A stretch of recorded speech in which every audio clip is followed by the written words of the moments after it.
welcome to Bickering Book Reviews. I'm Sarah. And I'm Becky. And today we're talking about What Goes Up by Katie Kennedy. I got the arc from our librarian book buzz. Woohoo! Yep. So excited. I'm so glad I got this arc. Anyway, so the book is basically about... It's set in the future where humans have uncovered that the universe is infinite and there are infinite possibilities out there.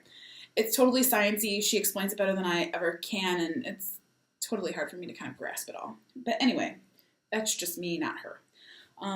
NASA is preparing for the inevitability of visitors from outer space and is seeking to train the best of the best high schoolers to then become the ambassadors to these aliens.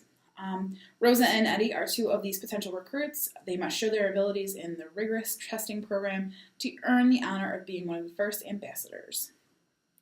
And it just kind of goes from there.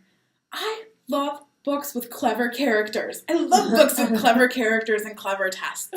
And the whole first half of the book is just about these characters being clever and awesome and smart and wily. I did love the parts with NASA with the training. I thought the parts with NASA and all the tests, I remember reading it oh, that's so cool. The tests were fascinating. If you even take out the characters and kind of how they responded to the tests themselves were interesting. They were. And then, how the characters responded to the tests, that was even more interesting. It's kind of like that part in Divergent where they're, testing them to see what faction they go into, right? Is it? Yeah. No, they're testing them. What they're testing. But you know what? I feel like these tests were believable. You could be oh, I would see them testing somebody like that.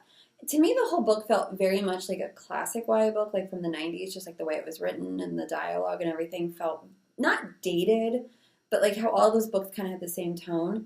My problem was once they, there's a second half with a mission, they lost me. See, and the second half did get corny, but by that point, I was so invested in the characters and so interested kind of in this world that I was willing to go wherever. I mean, some of it got, pretty corny. But I kind of loved the whole thing. And if she wrote another book, I'd probably read that too. Even though the second half lost me, I would read another book if she wrote another book in this world. Oh, definitely. Because I did like the characters enough to know what happened. And like I said, I'm a NASA nerd, and I liked the way she did NASA, and I liked the tests. And I've read a lot of books about the space, nonfiction books about the space program. Sarah can tell you I do. And I think that I'm slightly obsessed. I think that it's believable. The test she's giving them seemed believable, and what their outcomes were and how they moved up based on those outcomes seemed believable. Yeah, the reactions seemed believable. But it also kind of was believable in the reasons why they're all there, and the reasons why, try not to give too much away, but why other characters who are in the testing with them react the way they do, act the way they do, and kind of act out. Yeah, and it's kind of one of those science fiction books that also have a toe in realistic fiction, kind of not necessarily, because I feel Noggin was a realistic fiction book that had a toe in science fiction, but kind of that reading where they're able to blend realistic fiction into the science fiction in a way that makes the story easier to connect with.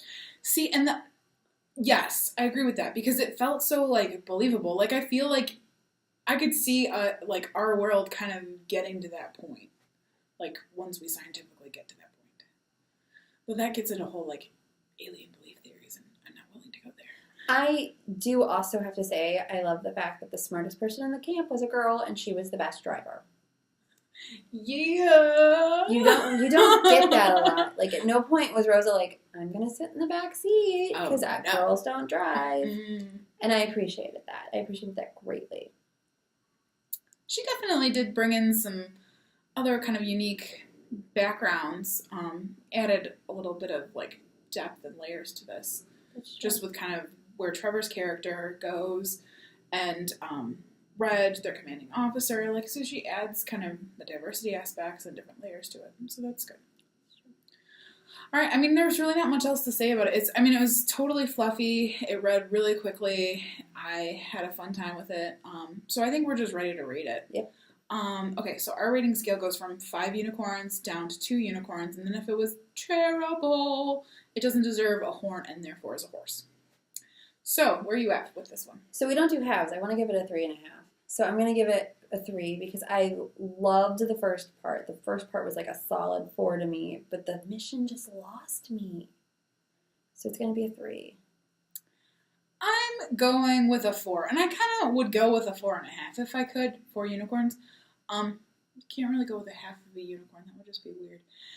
Anyway, because there were certain parts of that end mission that I could still kind of get on board with, that I still thought were fascinating, that they were still kind of exploring the world, and I thought it was interesting. I mean, because she was still pushing the limits on this world that she set up. So I really enjoyed it. I would totally read another book in this world. So that's where we're at. Yep. All right, so see you around. Bye.